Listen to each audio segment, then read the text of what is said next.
Assalamualaikum warahmatullahi wabarakatuh.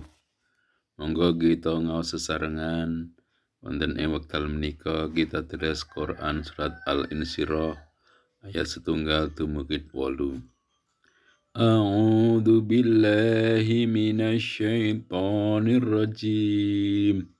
Kula nyuwun pangreksa dumateng Gusti Allah saking panggodhanipun setan ingkang dipun ranjam.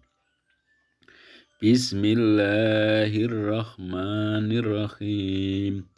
Kelawan asma Allah ingkang Maha Mirah, Maha Asih. Alam nashrah laka sadrak. Apa ta ora ingsun wis njembarake dadanira Muhammad. Wa wada'na angga wizrak. Lan ingsun wis ngedunake gawanira sangka sira.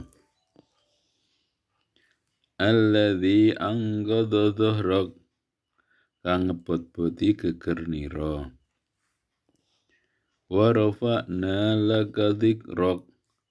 Lan ingsun ngluhurake sebutanira tumrap sira. Fa inna ma'al usri yusra. Mongko sak temene nyartani angel iku ana gampange. Inna ma'al usri yusra.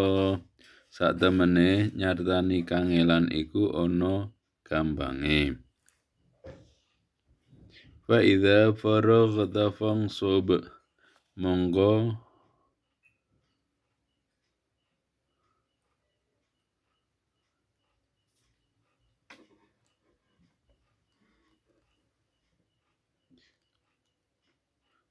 menawa sira wis rampung sangka sawijining urusan sira tetep kerja keras kanggo urusan liyane.